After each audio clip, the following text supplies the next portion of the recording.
अस्सलामुअलैकुम क्लास 9 कैसे हैं आप सब। उम्मीद है आप खैरियत से होंगे। यूनिट नंबर 1 फिजिक्स के न्यूमेरिकल रिस्पांस क्वेश्चंस चल रहे थे। फर्स्ट 2 क्वेश्चंस हमने सॉल्व कर लिए थे। नेक्स्ट क्वेश्चन नंबर 3, इसका गिवन डाटा मैंने लिख लिया। आपको एज दी हुई है 15 इयर्स 2 मंथ 10 डेज। इसका फर्स्ट पार्ट ए पार्ट क्या कह रहा है आपको कि आपने एज को सेकंड्स में लेकर आना है। ये जो सारी आपको एज दी हुई है इसको आपने सेकंड्स में लेकर आना है। तो पहले हम देख लेते हैं। ये 15 इयर्स हमें दिया हुआ है। पहले इनको डेज में लेके आते हैं और फिर इनको सेकंड्स में कन्वर्ट करेंगे। डेज में लाने के लिए पहले हम 1 ईयर में देखते हैं कितने डेज होते हैं। 1 ईयर में 365 डेज होते हैं। तो अब देखिए 15 इयर्स। अब यहाँ पे हम ईयर हमें पता है कि 1 ईयर में कितने होते हैं डेज, वो 365 होते हैं। मल्टीप्लाई करवा दें 365 से तो क्या आ जाएगा आपका 5475 डेज आ जाएंगे आपके। नेक्स्ट है 2 मंथ्स। तो आपको पता होना चाहिए 1 मंथ में कितने डेज होते हैं, 30 डेज होते हैं। 1 month equal to 30 days. Next इसको अब आप कैसे लिखेंगे, ये 2 मंथ्स आपको दिया हुआ है। 1 मंथ में कितने डेज है 30, 2 इंटू 30 60 डेज। नेक्स्ट आपको डेज दिए हुए हैं, वो पहले से ही 10 डेज दिए हुए हैं, ठीक है, तो उसको कन्वर्ट करने की कोई जरूरत नहीं है।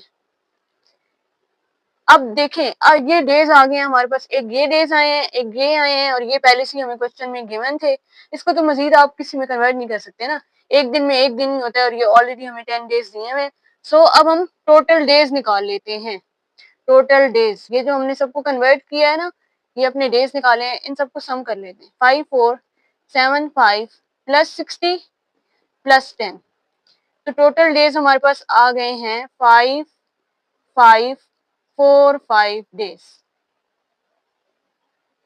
ये हमने डेज तो निकाल लिए। अब नेक्स्ट काम हमने क्या करना है, पहले देखना है एक दिन में कितने घंटे होते हैं। एक घंटे में 60 मिनट्स होते हैं और एक मिनट में 60 सेकंड्स होते हैं। तो वो वाला पार्ट हम लिख लेते हैं। 1 डे, एक दिन में कितने घंटे हुए, एक दिन में 24 आवर्स होते हैं। नेक्स्ट, एक आवर में कितने मिनट्स होते हैं 60, एक मिनट में कितने सेकंड्स होते हैं 60। इन सबको आप मल्टीप्लाई करवा लें 86400 आपके क्या आ जाएंगे, सेकंड्स आ जाएंगे। अपने आंसर सेकंड्स में लेकर आने, ये तो आपके डेज निकले ना, और ये जो हमने सेकंड्स निकाले हैं इन दोनों को आपस में मल्टीप्लाई करवा दें। 5545 मल्टीप्लाई 86400। अब आपका आंसर इन दोनों को मल्टीप्लाई करवाने से सेकंड्स में आएगा 4479088 इंटू 00। अब चाहें तो आप इसको साइंटिफिक नोटेशन में भी कन्वर्ट कर सकते हैं अगर आपको कराया हुआ है तो।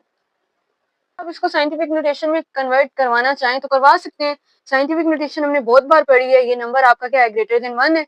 यहाँ पे आप अपना वहां से यहाँ पे पॉइंट प्लेस करवाएंगे लेफ्ट हैंड साइड के पास, और ये इसके बाद आपने ये सारे नंबर्स क्या कर लेने, काउंट 4.7908 मल्टीप्लाई 10 की पावर 1 2 3 4 5 6 7 8 मल्टीप्लाई 10 की पावर 8 आ जाएगा। अगर आपको कराया हुआ है तो आप इसको तब इस तरह लिखें। वैसे उन्होंने आपका कहा है आप आंसर अपना सेकंड्स में लेकर आए, तो यहाँ तक भी अगर आप लिख लेते हैं तो कोई प्रॉब्लम नहीं है। कन्वर्ट करके लिख लेते हैं तो भी कोई प्रॉब्लम नहीं है।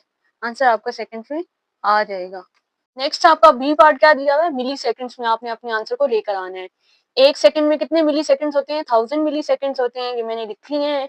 अब टोटल मिली सेकंड्स हमने निकालने हैं। ये जो फर्स्ट ए पार्ट में हमने ये सेकंड्स निकाले थे, उस सेकंड हमें पता है एक सेकंड में कितने मिली सेकंड्स होते हैं 1000। तो इस टर्म को हमने 1000 से मल्टीप्लाई करवा लिया है। अब हमारा फाइनल आंसर क्या बनेगा, 47908800000 मिली सेकेंड्स। ये आपका क्या है फाइनल आंसर। अब हमारा सी पार्ट रह गया है, यानी कि थर्ड पार्ट। उसको आपने मेगा सेकेंड्स में उसका आंसर लेकर आना है। 1 मेगा सेकेंड में इतने सेकेंड्स हैं आपके पास। टोटल मेगा सेकेंड्स अगर आपने निकालना है तो ये जो आपका फर्स्ट पार्ट में सेकेंड्स आए थे उसको आप डिवाइड करवाएंगे जितने आपके 1 मेगा सेकेंड्स में सेकेंड्स थे, तो फिर आप इसका फाइनल आंसर निकालेंगे। अब हम इसका आंसर लिख लेते हैं। इस टर्म को अगर आप इससे डिवाइड करवाएंगे तो आपका आंसर आएगा 479.088 मेगा सेकेंड्स। अगर तो उन्होंने आपको कहा हुआ है कि अपने आंसर को साइंटिफिक नोटेशन में लेकर जाएं तो आप लेकर जाएं, वरना जरूरी नहीं है। क्या करेंगे अगर आप इसको साइंटिफिक नोटेशन में ले जाएं, तो इस पॉइंट को आपने कहा अपने लेफ्ट साइड में लेकर आना है। यहाँ पे पॉइंट आ जाएगा 4.79088 मल्टीप्लाई 10 की पावर क्या हो जाएगी, ये दो नंबर्स आप काउंट करेंगे तो 10 की पावर क्या हो जाएगी, 2 हो जाएगी। अगर तो आपको कहते हैं कि इस आंसर को फर्दर साइंटिफिक नोटेशन में कन्वर्ट करें तो आप करें, वरना इंपॉर्टेंट नहीं है। जस्ट आपका ये आंसर यहाँ तक आ जाता है ना, साइंटिफिक नोटेशन के अलावा बता रही हूँ 479.088 मेगा सेकेंड्स, उनको आपके मेगा सेकेंड से फर्क पड़ेगा कि आपका आंसर उन्होंने जो मांगा हुआ है मेगा सेकेंड्स में वो आप लेकर आए हैं कि नहीं। आगे फर्दर अगर एक दो स्टेप्स आप कर देते हैं तो उनको उससे कोई फर्क नहीं पड़ेगा, और अगर आप कर भी देते हैं तो वो आपके नंबर नहीं काटेंगे। Next question is question number 4, which is how many kilometers are there in 25 micrometers? 25 micrometers आपको given है और आपने इन मीटर्स में जो आपका आंसर आएगा आपने उसको कन्वर्ट करना है किलोमीटर्स में, और फिर आपने बताना है कि कितने किलोमीटर्स आपका आंसर आया है। तो 1 माइक्रोमीटर 10 की पावर -6 के इक्वल होता है। प्रीफिक्सेस वाला टेबल अगर आपने ध्यान से देखा है, मैंने पहले भी न्यूमेरिकल क्वेश्चन सॉल्व कराते आपको बताया है कि ये टेबल्स बहुत इंपॉर्टेंट है, न्यूमेरिकल में भी यूज होते हैं और दूसरा ऑब्जेक्टिव के पॉइंट ऑफ व्यू से भी आ सकते हैं। 1 किलोमीटर में 1000 मीटर होता है, तो सबसे पहले हम इसको मीटर में कन्वर्ट कर लेते हैं। 25 माइक्रोमीटर की जगह आप क्या करेंगे, 10 की पावर -6 डालेंगे। इसको अगर आप डायरेक्ट कैलकुलेटर पे लिखेंगे तो भी आ सकता है, और अगर आप साइंटिफिक नोटेशन के पॉइंट ऑफ व्यू से करें तो भी इजीली सॉल्व हो जाता है। आप पॉइंट लगाएंगे लेफ्ट हैंड साइड पे और साथ आपका एक नंबर है आगे, और ये 10 की पावर 1 हो जाएगा मल्टीप्लाई 10 की power -6 which is 2.5 multiply basis same powers add हो जाएंगे 1 -6। तो अब आप साथ इधर मीटर्स लिखते जाएं। 1 -6 क्या होगा, 2.5 मल्टीप्लाई, छोटे नंबर से हम बड़ा करवा रहे हैं माइनस, तो -5 आपका आंसर आ जाएगा साथ metres.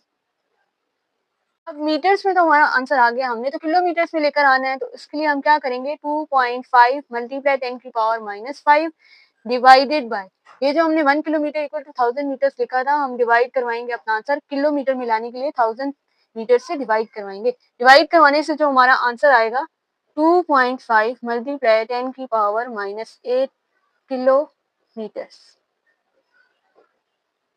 This is your final answer. Exercise का क्वेश्चन नंबर 3 और क्वेश्चन नंबर 4 हमने डिस्कस कर लिया है। I hope everything is clear. मिलते हैं नेक्स्ट वीडियो में, रिमेनिंग क्वेश्चंस हम उसमें डिस्कस करेंगे। तब तक के लिए अल्लाह हाफिज।